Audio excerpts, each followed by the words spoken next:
ನಮಸ್ತೆ ಫ್ರೆಂಡ್ಸ್, ರಾಜ್ ಜಾಬ್ಸ್ಗೆ ಸ್ವಾಗತ. ಫ್ರೆಂಡ್ಸ್, ಅರಣ್ಯ ರಕ್ಷಕ ಹೊಸ ಹುದ್ದೆಗಳಿಗೆ ನೇಮಕಾತಿ ನಡೀತಾ ಇದೆ ನೋಡಿ. 2025ರ ಹೊಸ ಉದ್ಯೋಗಗಳಾಗಿರ್ತವೆ.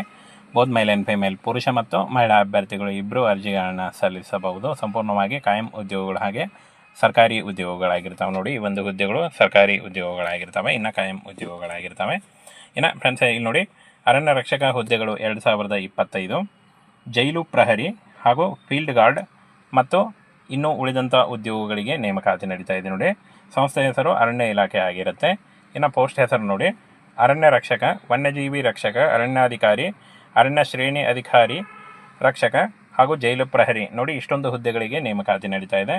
ಒಟ್ಟು 12,600 ಹುದ್ದೆಗಳಿಗೆ ನೇಮಕಾತಿ ಇರುತ್ತೆ. ಆನ್ಲೈನ್ ಮೂಲಕ ಅಫಿಷಿಯಲ್ ವೆಬ್ಸೈಟಿಗೆ ಹೋಗಿ ನೀವು ಅರ್ಜಿಗಳನ್ನ ಸಲ್ಲಿಸಬಹುದು. ಸಂಪೂರ್ಣವಾಗಿ ಸೆಂಟ್ರಲ್ ಗೌರ್ಮೆಂಟ್ ಹುದ್ದೆಗಳಾಗಿರ್ತವೆ. ಆಲ್ ಇಂಡಿಯಾದಿಂದ ನೇಮಕಾತಿ ಇರುತ್ತೆ. ಎಲ್ಲ ಸ್ಟೇಟ್ನವರು ಕೂಡ ಅರ್ಜಿಗಳನ್ನ ಸಲ್ಲಿಸಬಹುದು. ಕರ್ನಾಟಕದಲ್ಲೂ ಕೂಡ ಹುದ್ದೆಗಳಿದ್ದಾವೆ. ಹಾಗೆಯೇ ಯಾರು ಅರ್ಜಿಗಳನ್ನ ಸಲ್ಲಿಸಬಹುದು ಅಂತ ಕೇಳಿದ್ದಾರೆ ನೋಡಿ. ಅಖಿಲ ಭಾರತದಿಂದ ಪುರುಷ ಮತ್ತು ಮಹಿಳಾ ಅಭ್ಯರ್ಥಿಗಳು ಇಬ್ಬರು ಈ ಒಂದು ಹುದ್ದೆಗಳಿಗೆ ಅರ್ಜಿಗಳನ್ನ ಸಲ್ಲಿಸಬಹುದು.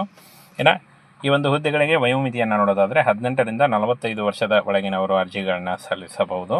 ಹಾಗೆಯೇ OBC ಅಭ್ಯರ್ಥಿಗಳಿಗೆ 3 ವರ್ಷ ಮತ್ತು SC/ST ಅಭ್ಯರ್ಥಿಗಳಿಗೆ 5 ವರ್ಷಗಳ ವಯೋಮಿತಿ ಸಡಿಲಿಕೆ ಕೂಡ ಇರುತ್ತೆ ನೋಡಿ.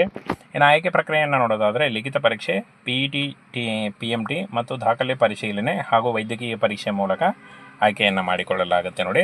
ಇನ್ನು PET ಮತ್ತು PMT ಅಂತ ನೋಡೋದಾದರೆ ಇಲ್ಲಿ ನೋಡಿ, ಎತ್ತರ ಗಂಡು ಮಕ್ಕಳಿಗೆ 162 ಸೆಂಟಿಮೀಟರ್ ಕೇಳಿದ್ದಾರೆ, ಹೆಣ್ಣು ಮಕ್ಕಳಿಗೆ 150 ಸೆಂಟಿಮೀಟರ್ ಕೇಳಿದ್ದಾರೆ ನೋಡಿ. ಹಾಗೇನ ಫ್ರೆಂಡ್ಸ್, ಏನು ಗುಂಡು ಎಸೆತ ಅದು ಕೂಡ ಇರುತ್ತೆ. ಹಾಗೆ 4 ಗಂಟೆಗಳಲ್ಲಿ 25 ಕಿಲೋಮೀಟರ್ ನಡೆಯೋದು ಇರುತ್ತೆ ಅಂತ ಹೇಳಿದ್ದಾರೆ ನೋಡಿ. ಫ್ರೆಂಡ್ಸ್, ಇನ್ನು ಜೈಲು ಪ್ರಹರಿ PET PST ಹುದ್ದೆಗಳಿಗೆ ನೋಡಿ, ಎತ್ತರ ಗಂಡು ಮಕ್ಕಳಿಗೆ 165 ಕೇಳಿದ್ದಾರೆ, ಹೆಣ್ಣು ಮಕ್ಕಳಿಗೆ 158 ಸೆಂಟಿಮೀಟರ್ ಎತ್ತರ ಕೇಳಿದ್ದಾರೆ ನೋಡಿ. ಹಾಗೆಯೇ 800 ಮೀಟರ್ ಓಟ ಇರುತ್ತೆ, 2 ನಿಮಿಷ 50 ಸೆಕೆಂಡ್ಗಳಲ್ಲಿ ಇರುತ್ತೆ. ಹಾಗೆ ಹೆಣ್ಣು ಮಕ್ಕಳಿಗೆ 4 ನಿಮಿಷ ಇರುತ್ತೆ. ಇನ್ನು ಮುಂದಿನ ಒಂದು ಇದನ್ನು ನೋಡೋದಾದರೆ ಇಲ್ಲಿ ನೋಡಿ, ಏನು ಗೋಲಾಫೇಕ್ ಅಂದರೆ ಇದು ಗುಂಡು ಎಸೆತ 20 ಅಡಿ ಗಂಡು ಮಕ್ಕಳಿಗೆ ಇದ್ದರೆ, ಹೆಣ್ಣು ಮಕ್ಕಳಿಗೆ 15 ಅಡಿ ಇರುತ್ತೆ ನೋಡಿ. ಹಾಗೇನ ಫ್ರೆಂಡ್ಸ್, ಶೈಕ್ಷಣಿಕ ಅರ್ಹತೆಯನ್ನು ನೋಡೋದಾದರೆ SLC, PUC ಮತ್ತು ಯಾವುದೇ ಡಿಗ್ರಿ ಮುಗಿಸಿದಂಥ ಅಭ್ಯರ್ಥಿಗಳು ನೀವು ಅರ್ಜಿಗಳನ್ನು ಸಲ್ಲಿಸಬಹುದಾಗಿರುತ್ತೆ. ಇನ್ನು ಪ್ರಮುಖ ದಾಖಲೆಗಳು, ಅರ್ಜಿ ಸಲ್ಲಿಸುವಾಗ, ಆನ್ಲೈನ್ ಅರ್ಜಿ ಸಲ್ಲಿಸುವಾಗ ಪ್ರಮುಖ ದಾಖಲೆಗಳನ್ನು ನೋಡೋದಾದರೆ ಇಲ್ಲಿ ನೋಡಿ, ಅಭ್ಯರ್ಥಿಗಳ ಆಧಾರ್ ಕಾರ್ಡು, SLC ನೋಂದಣಿ ಪಟ್ಟಿ ಮತ್ತು ಅಂದರೆ ಅಂಕಪಟ್ಟಿ ಹಾಗೂ ಏನು ನೋಂದಾಯಿತ ಮೊಬೈಲ್ ಸಂಖ್ಯೆ, ಇಮೇಲ್ ID, ಪಾಸ್ಪೋರ್ಟ್ ಗಾತ್ರದ ಫೋಟೋ, ಜಾತಿ ಪ್ರಮಾಣ ಪತ್ರ, ಸಹಿ ಇಷ್ಟನ್ನು ತೆಗೆದುಕೊಂಡು ನೀವು ಆನ್ಲೈನ್ ಮೂಲಕ ಅಫಿಷಿಯಲ್ ವೆಬ್ಸೈಟಿಗೆ ಹೋಗಿ ನೀವು ಅರ್ಜಿಗಳನ್ನು ಸಲ್ಲಿಸಬೇಕಾಗುತ್ತೆ ನೋಡಿ. ಇದಿಷ್ಟು ಈ ರೀತಿಯಾಗಿ ನೀವು ಆನ್ಲೈನ್ ಮೂಲಕ ಅಫಿಷಿಯಲ್ ವೆಬ್ಸೈಟ್ನ ನೇರ ಲಿಂಕು ವಿಡಿಯೋ ಡಿಸ್ಕ್ರಿಪ್ಷನ್ ಬಾಕ್ಸಲ್ಲಿ ಇರುತ್ತೆ ನೋಡಿ, ಅಲ್ಲಿ ಹೋಗಿ ಡೈರೆಕ್ಟಾಗಿ ನೀವು ಅರ್ಜಿಗಳನ್ನು ಸಲ್ಲಿಸಬಹುದಾಗಿರುತ್ತೆ. ಫ್ರೆಂಡ್ಸ್, ಅರಣ್ಯ ರಕ್ಷಕ ಹೊಸ ಹುದ್ದೆಗಳಿಗೆ ನೇಮಕಾತಿ ನಡೀತಾ ಇದೆ ನೋಡಿ. 2025ರ ಹೊಸ ಉದ್ಯೋಗಗಳಾಗಿರ್ತವೆ.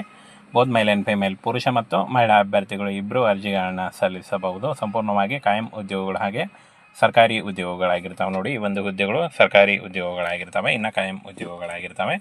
ಇನ್ನು ಫ್ರೆಂಡ್ಸ್, ಇಲ್ಲಿ ನೋಡಿ, ಅರಣ್ಯ ರಕ್ಷಕ ಹುದ್ದೆಗಳು 2025 ಜೈಲು ಪ್ರಹರಿ ಹಾಗೂ ಫೀಲ್ಡ್ ಗಾರ್ಡ್ ಮತ್ತು ಇನ್ನು ಉಳಿದಂಥ ಉದ್ಯೋಗಗಳಿಗೆ ನೇಮಕಾತಿ ನಡೀತಾ ಇದೆ ನೋಡಿ. ಸಂಸ್ಥೆ ಹೆಸರು ಅರಣ್ಯ ಇಲಾಖೆ ಆಗಿರುತ್ತೆ. ಇನ್ನು ಪೋಸ್ಟ್ ಹೆಸರು ನೋಡಿ, ಅರಣ್ಯ ರಕ್ಷಕ, ವನ್ಯಜೀವಿ ರಕ್ಷಕ, ಅರಣ್ಯಾಧಿಕಾರಿ, ಅರಣ್ಯ ಶ್ರೇಣಿ ಅಧಿಕಾರಿ ರಕ್ಷಕ ಹಾಗೂ ಜೈಲು ಪ್ರಹರಿ ನೋಡಿ. ಇಷ್ಟೊಂದು ಹುದ್ದೆಗಳಿಗೆ ನೇಮಕಾತಿ ನಡೀತಾ ಇದೆ. ಒಟ್ಟು 12,600 ಹುದ್ದೆಗಳಿಗೆ ನೇಮಕಾತಿ ಇರುತ್ತೆ. ಆನ್ಲೈನ್ ಮೂಲಕ ಅಫಿಷಿಯಲ್ ವೆಬ್ಸೈಟಿಗೆ ಹೋಗಿ ನೀವು ಅರ್ಜಿಗಳನ್ನ ಸಲ್ಲಿಸಬಹುದು. ಸಂಪೂರ್ಣವಾಗಿ ಸೆಂಟ್ರಲ್ ಗೌರ್ಮೆಂಟ್ ಹುದ್ದೆಗಳಾಗಿರ್ತವೆ. ಆಲ್ ಇಂಡಿಯಾದಿಂದ ನೇಮಕಾತಿ ಇರುತ್ತೆ.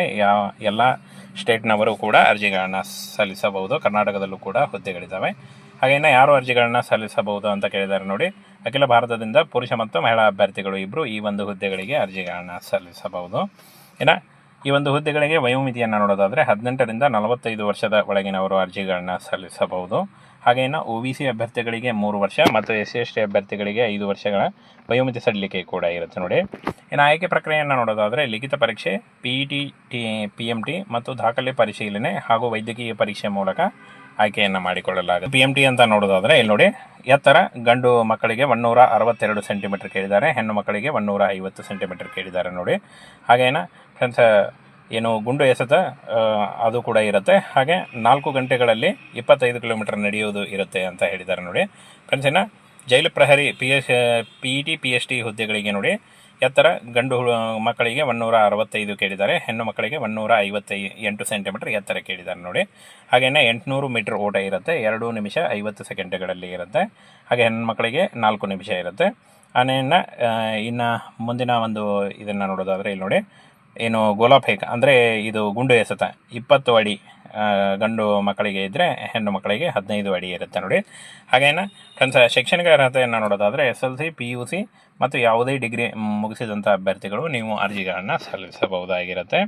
ಇನ್ನು ಪ್ರಮುಖ ದಾಖಲೆಗಳು, ಅರ್ಜಿ ಸಲ್ಲಿಸುವಾಗ ಆನ್ಲೈನ್ ಅರ್ಜಿ ಸಲ್ಲಿಸುವಾಗ ಪ್ರಮುಖ ದಾಖಲೆಗಳನ್ನು ನೋಡೋದಾದರೆ ಇಲ್ಲಿ ನೋಡಿ, ಫ್ರೆಂಡ್ಸ್, ಅಭ್ಯರ್ಥಿಗಳ ಆಧಾರ್ ಕಾರ್ಡು, SLC ನೋಂದಣಿ ಪಟ್ಟಿ ಮತ್ತು ಅಂದರೆ ಅಂಕಪಟ್ಟಿ ಹಾಗೂ ಏನು ನೋಂದಾಯಿತ ಮೊಬೈಲ್ ಸಂಖ್ಯೆ, ಇಮೇಲ್ ID, ಪಾಸ್ಪೋರ್ಟ್ ಗಾತ್ರದ ಫೋಟೋ, ಜಾತಿ ಪ್ರಮಾಣ ಪತ್ರ, ಸಹಿ ಇಷ್ಟನ್ನು ತೆಗೆದುಕೊಂಡು ನೀವು ಆನ್ಲೈನ್ ಮೂಲಕ ಅಫಿಷಿಯಲ್ ವೆಬ್ಸೈಟಿಗೆ ಹೋಗಿ ನೀವು ಅರ್ಜಿಗಳನ್ನು ಸಲ್ಲಿಸಬೇಕಾಗುತ್ತೆ ನೋಡಿ.